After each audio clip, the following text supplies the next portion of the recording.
Kamusta po? You're watching the news listener. Ako po, si Angelo. At pag-usapan natin tong guys, sinabi ni Sara Duterte na interview galing mo mismo doon sa SMNI. Okay? Yung Duterte Network. Network ng ni Apollo Kibuloy na sabi na dito, kung titignan dito sa Impact Leadership, kinuha nila tong quote. Sabi ni Sara Duterte, wala kasi sa ugali ko yung pagiging vindictive at ano bang tawag dyan? Yung gumante. Wala sa history ko ang sa history ng trabaho ko ay gumante. Noon ako ay umupo, wala akong hindi ko siniraan si dating Vice President Leni Robredo sa mga ginagawa niya bilang Vice President. Ito ay February 21, 2026. So, ano lang to, mga 2 days ago. At galing mismo sa kanila din sa Impact Leadership, guys. Noong March 9, 2019, ito sinabi ni Sara Duterte, Leni Robredo should avoid commenting about honesty and integrity. Her honesty has been questioned since day one of her term as vice president. She is not called vice president for no reason. She has tried to copy her late husband but has failed at every turn. She is facing an electoral protest for massive fraud during 2016 election. So, ano to? Anong tawag mo dito? Parang kaipokrituhan, di ba? Sasabihin ni Sara Duterte na hindi daw siya vindictive. Hindi daw siya gumagante. Eh, guys, kung hindi niyo po alam, ang mga Duterte ay mahilig po silang gumante. Kahit pakinggan niyo yung interview ni Senator or Sen Edu Llamas or Sen Edu, okay? Na itong mga Duterte, pag nanalo sila ulit sa 2028 election na maging presidente itong si Sara Duterte, uubusin nilang lahat yung mga kalaban nila na na ah, na pinapahamak na sila ngayong administrasyon ni Marcos, especially ang pamilyang Marcos. Exception lang ito si Jaime kasi tutang-tuta talaga ng mga Duterte itong si Jaime Marcos eh. Okay? So natatandaan ko to itong ah, interview niya noong February 21 doon sa SMNI. Okay? So pwede niyang makita pero ito lang yung pag-uusapan natin. So ano sa tingin niyo guys? Ito bang si Sara Duterte ah, hindi ba talaga gumagante? Hindi ba siya gumagante sa mga kalaban niya? Ito, papakita ko sa inyo Ito, galing mismo sa ABS-CBN. Yan. Sabi dito, noong October 18, 2024, VP Sara recalls warning Aimee, I will exhume Marcos Sr.'s body and throw it to the West Philippine Sea. Dito, magkalaban na tong Marcos tsaka Duterte nung panahon na ito. Way back to 2023 ata eh. Or early, pagkatapos ng pagkapanalo nila. Okay? Yung exhume, ito yung kumbaga, kukunin yung katawan ni Marcos Sr. doon sa libingan ng mga bayani, tapos itatapon niya sa West Philippine Sea. So, sa inyong palagay, itong pag-uugali ba ay nararapat bilang presidente ng Pilipinas? I'm sure. Alam na alam nyo yung sagot. Ito, isa pa. Dito talagang unhinged itong si Sara Duterte. Ang natatandaan ko nung panahon na ito, yung kanyang executive secretary yata na si Zulaika ay nakakulong, 'di ba? Galit na galit si Sara Duterte. Ito lang yung pinakaunang pagkagalit niya sa mga Marcos, kay First Lady at saka kay Martin Romualdez. Ito, back natin. -5. Ayan. Sige. Panimula. Cassandra Salonga has this story. Ninyong lahat, Martin Romualdez, Lisa Marcos, Bongbong Marcos, ginigit-git nyo yung mga tao ko dyan sa envelope na yan. Vice President Sara Duterte fired off a string of accusations against First Lady Lisa Marcos and House Speaker Martin Romualdez. Her tirade sparked by the transfer order for Chief of Staff Attorney Zuleika Lopez to the Women's Correctional Facility in Mandaluyong. Lopez was detained at the house after being cited in contempt for alleged evasiveness concerning the Office of the Vice President's confidential funds. In her virtual press briefing, the country's second highest official stated that her political enemies have crossed the line. Hindi pa kayo nakakita ng kalaban na tulad ko. Nagpigil ako na nagpigil kasi masama sa bayan. Hindi maganda ang political instability. Pinabayaan ko kayo sirain ang pangalan ko kasi I have nothing to lose. Sinira niya na siya.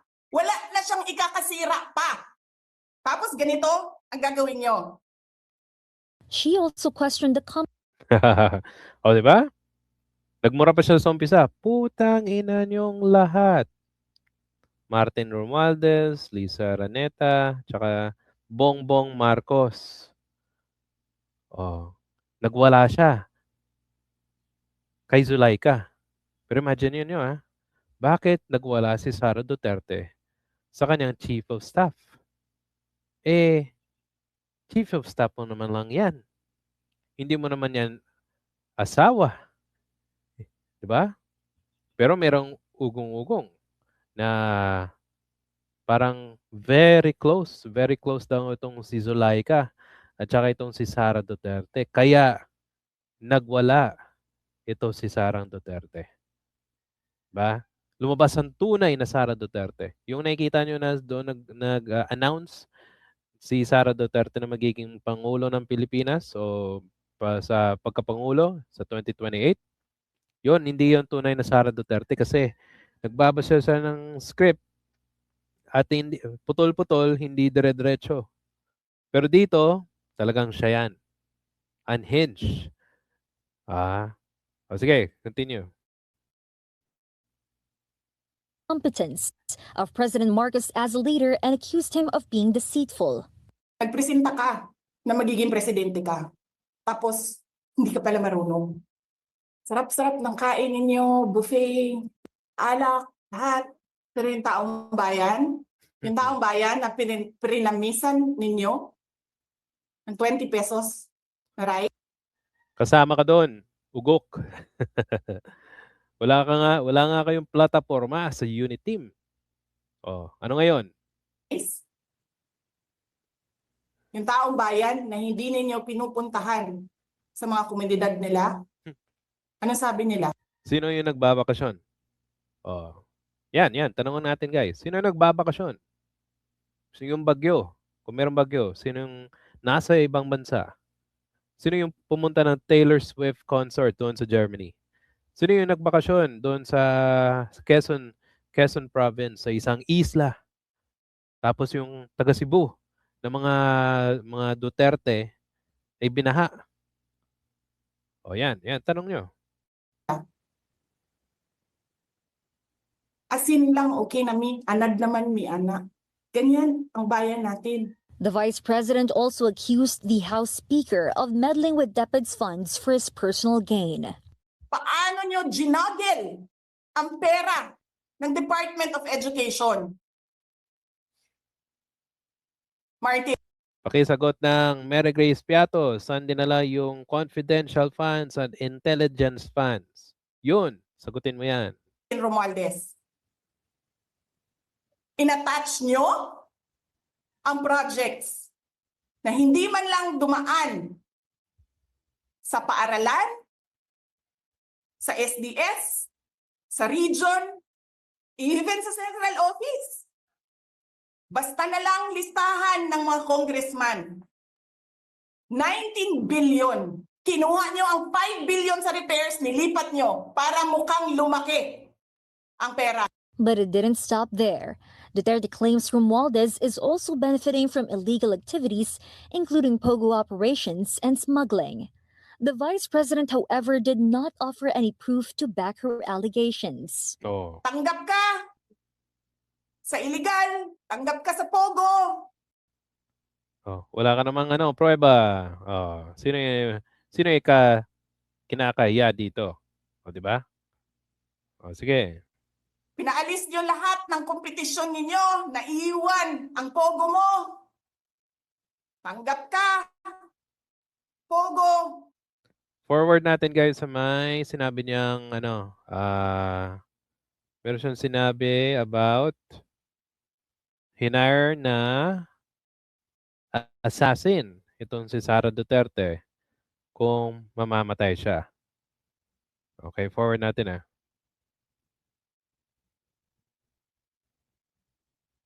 para at least makita nyo.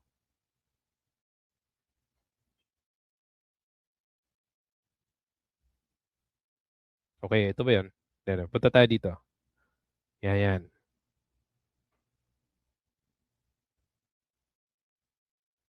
Okay, para malinis. Oops. Apply na ba? Inyong lahat.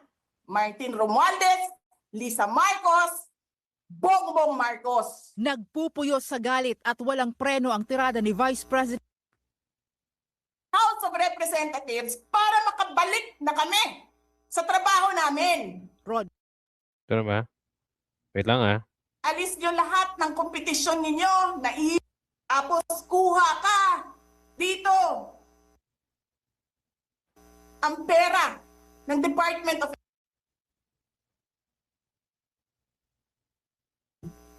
Sarap-sarap ng kain ninyo, buffet, alak, lahat. Pero yung taong bayan, Di ko mahanap patayin mo si BBM, Ay, ito. si Lisa, Pisa. kanya, kapag pumatay sa kanya. may kinausap na ako na tao, sinabi ko sa kanya, Okay pakinggan nyo mabuti kung itong tao na to pwedeng maging presidente. kapag pinatay ako, patayin mo si BBM, si Lisa Araneta, at si Martin Romualdez. No joke. No No joke. joke. Nagbilin na ako, ma'am. Pag namatay ako, sabi ko, huwag ka tumigil hanggang hindi mo mapatay sila. And then he said, yes. Kinwes Oh, okay. Kita nyo yung itsura ng tao na to, di ba? Oh, ito. Oh, di ba?